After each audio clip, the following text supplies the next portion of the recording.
diberi kesehatan Amin. dan panjang umur. Amin.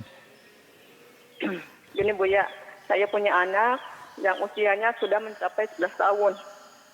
Tapi dia tidak bisa apa-apa, cuman seperti bayi aja gitu. Makan disuapin, mandi dimandiin. Baik. Yang saya ingin tanyakan bagaimana dengan sholatnya dan ada berapakah wajib yang mewajibkan sholat? Begitu saja Bu ya. Umur berapa dia? Dan saya, 11 tahun. Bu. ada berapa? Umur berapa? Umur? Umur 11 tahun. Baik. Baik. Tapi dia tidak bisa apa-apa. Makan juga disuapin, mandi dimandiin, baju dibajuin. Masya Allah. Yang saya ingin tanyakan bagaimana dengan cara sholatnya? Lalu ada berapa apakah wajib yang diwajibkan sholat itu? Baik. Dan saya mohon doanya juga. Amin. Begitu, terima kasih ya. Sama-sama, sama-sama. Baik, Masya Allah. Bismillah.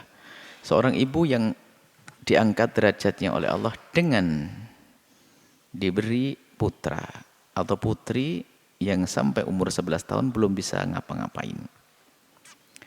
Yang harus ibu fahami bahwa semua yang ibu lakukan untuk putra Anda atau putri Anda dari memandikan dan menyuapi itu adalah nilai pahala yang luar biasa besar. Dan tujuan kita itu dengan anak kita itu ingin mendapatkan pahala dari Allah. Kenapa seorang tua sibuk menyekolahkan anaknya, memondokkan anaknya? Karena pengen selamat dengan anaknya.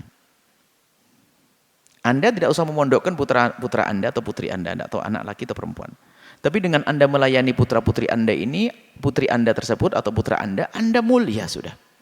Itu ibadah. Bahkan lebih gede pahalanya daripada ibadah-ibadah yang lain. Karena apa? Ada roh, ada manusianya. Itu umat Nabi Muhammad. Anda melayani putra Anda, pahala itu. Dan Anda yakini dan jangan dianggap itu sebagai beban. Anggap saja seperti Anda melakukan sholat, seperti Anda menghadiri pengajian. Kalau keluar duit seperti Anda bersedekah, bahkan lebih gede daripada Anda sedekah biasa. Kalau Anda sedekah dalam perang di jalan Allah, dapat pahala gede. Sedekah kepada orang fakir luar, dapat pahala gede. Tapi kalau Anda sedekah uang yang Anda keluarkan kepada putri Anda, mengalahkan itu semuanya. Ini harus diyakini dulu. Sehingga siapapun yang diuji oleh Allah dengan putra atau putri yang semacam itu, tidak bisa ngapa-ngapain sampai usia gede, maka ketahuilah sebetulnya Allah telah menjadikan di rumah Anda mesin pahala, yaitu anak Anda itu sendiri. Itu mesin pahala, terus akan mengalir pahala. Dan pun pada akhirnya apa? Anda juga menghadap kepada Allah, mengambil pahala tersebut. Semuanya akan mengakhiri itu semuanya. Ujian di dunia tidak akan selamanya, akan berakhir. Cuman bedanya lulus atau tidak lulus seorang hamba di saat diuji. Dan Anda harus tabah, Anda insya Allah dengan apa yang Anda lakukan diberi pahala. Dan insya Allah Anda orang tabah, bahkan Anda insya Allah orang yang betul-betul mulia. Kenapa? Ditandai dengan kerinduan Anda ingin membawa anak Anda untuk selamat. Bagaimana sholatnya? Wah, ini istimewa. Bagaimana sholatnya? Karena Anda ingin merindukan putra Anda adalah juga ahli surga. Baik, jangan lupa doakan kami ibu yang solehah, doakan kami. Tadi sudah doakan para santri, Masya Allah doakannya.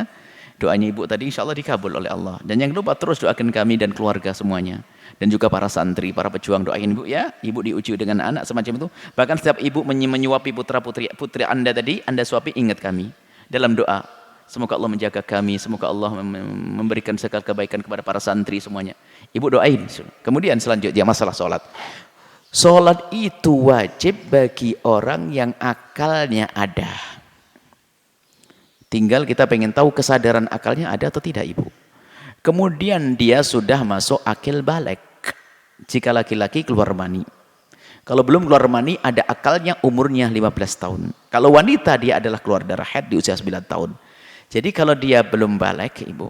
Dan juga atau dia akalnya tidak ada, maka tidak wajib sholat ibu yang solehah. Selagi dia akalnya sadar, bisa dia ngomong ajari sholat. Sholat itu bagaimana? Sholatnya ya semampunya, wong dia tidak bisa duduk, bisanya hanya baring.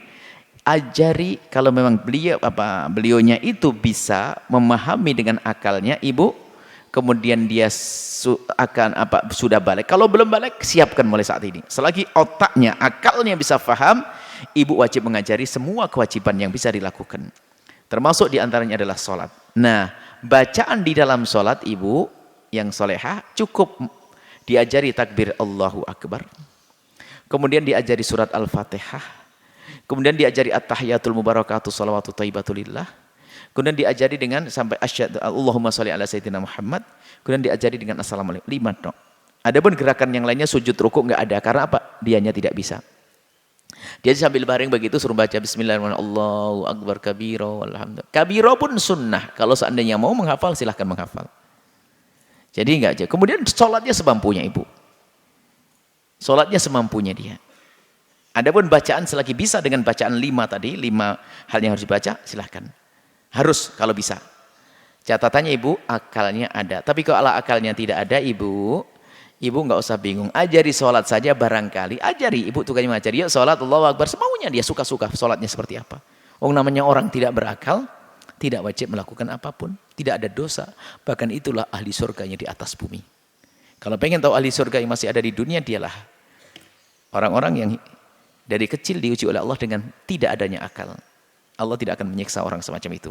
Insya Allah ibu ini dimuliakan oleh Allah dengan anak tersebut. Hormati dia, muliakan dia, jaga dia, maka Allah akan muliakan Anda. Dan diniati untuk menjaga yang lainnya. Jaga keluarganya, jaga adik-adiknya, jaga abangnya. Dan jangan lupa doakan kami semuanya ibu. Wallahu a'lam bishawab.